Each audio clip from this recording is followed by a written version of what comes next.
In this video, we'll learn how we can configure the Agile board in a team-managed project.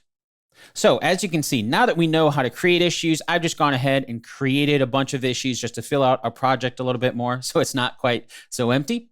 So to get started, let's look at how we can customize our board, because as we're using this day to day, we don't necessarily need to see everybody else's work. And in my own experience, usually people just want to see the issues that are assigned to them on a day-to-day workflow. So to do that, we can use these little profile pictures up here at the top to filter by who the issue is assigned to. So I'm currently logged in as Valerie, as you can see here.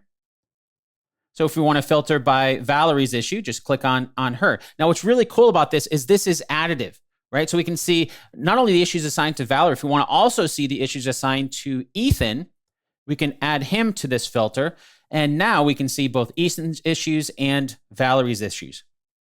Or another common workflow that I've done on the board here is to look for all the unassigned issues, because then we can start to filter these off, or I should say, actually delegate them off.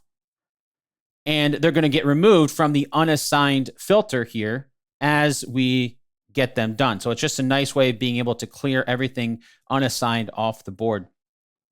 Over to the right, we have the ability to filter by issue type. And again, this is additive. So let's say we want to see all of the stories that Ethan is working on currently. So we can see anything assigned to Ethan and the story issue type and the task issue type. And again, this is just a really nice way of being able to see either what's assigned to somebody on your team or to yourself as you're working day to day, to filter on only the things that are relevant to you.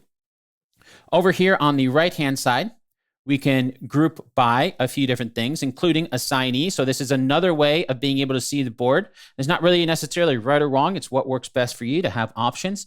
So we can see now, if this is grouped by assignee, now on the board, we have what would be called swim lanes in Agile terms and Jira terms, are going horizontally across the vertical columns. So now we can see, the unassigned here, and assigned to Sophia, Ethan, and Valerie, and how that works out. And these still work, right? So if we want to only see Ethan, we can see those here. And we can see now unassigned shows no issues because it's all filtered. There we go. Or we can group by subtask. So this is a nice way of being able to see what issues actually have subtasks. So some of these you can see have subtasks. Not all of them, right? So only a couple of them, these issues actually have subtasks in them. So if we open this up, we can see there's child issues underneath this issue. And when we group by subtask, it's showing those on the board there. So just another visual way of being able to see what we need to see right away. Now, the last thing here in the settings I want to point out are these view settings over here, because we can turn on and off different things that we want to be able to see. So watch our cards here. So if I turn off the issue type, you can see now that's turned off, the issue key. So again, if things are a little too cluttered, depending on your monitor resolution and all those kind of things, just a nice way of being able to visually clear up the board to really focus on just what you want to focus on. Now, because we are logged in as the project administrator who created this team managed project, we can take this one step further because we have permissions to configure the actual board with administrative permissions, project administrative permissions. So we can start to add in custom filters that any user roles on our team can use. So to do that, we come up to the top three dots over here, come over to Manage Custom Filters. And let's say we want this to be for new features. And let's just keep this simple. Let's just make this another issue type. So the new feature, I need to put that in quotes.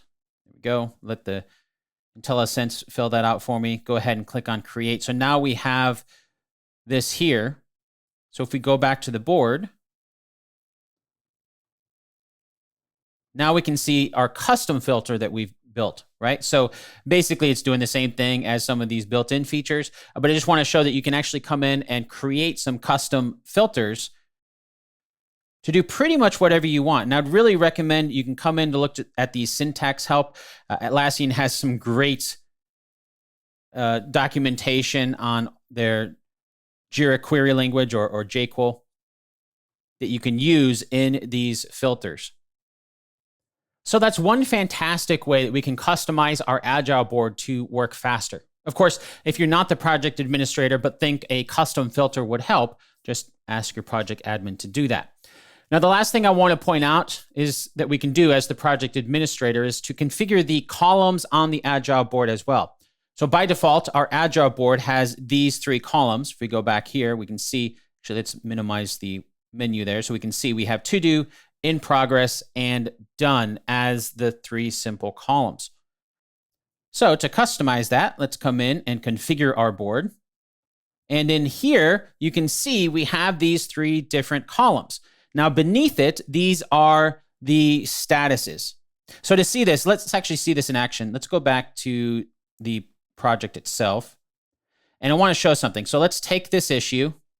And if we open it up, we can see this is currently to do. So this is the issue status is to do.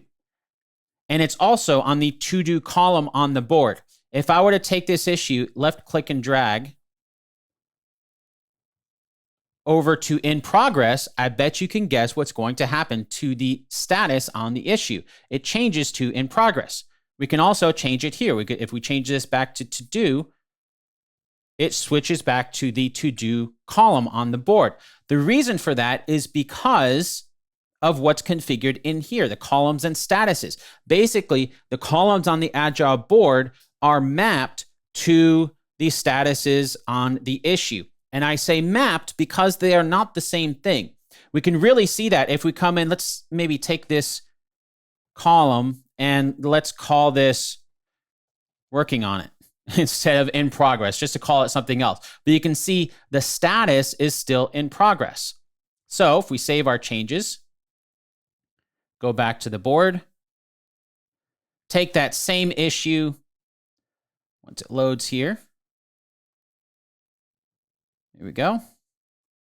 And you can see we drag it to the working on it column, right? If I add this in here, the status on the issue is actually still in progress.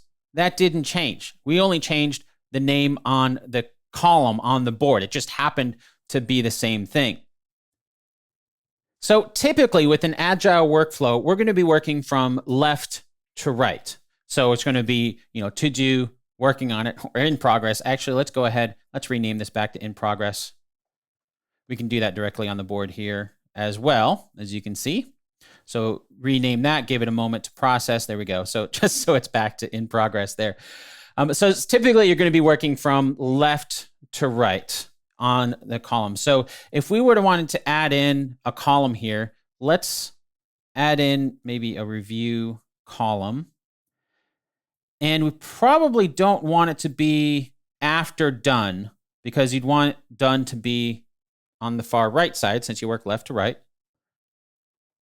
So let's take this and move it over to here. So now watch what happens when I take this. Take this over here, add it in, and you can see by default, Jira automatically on the back end created a new status for our issue that matches the same name as the column.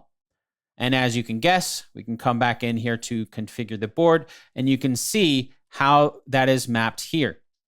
Now, we can take this to the next level, right? If we want multiple statuses on the same column, you can do that. So watch this. If I were to take this, drag this over to in progress, maybe we can just go ahead and delete this column.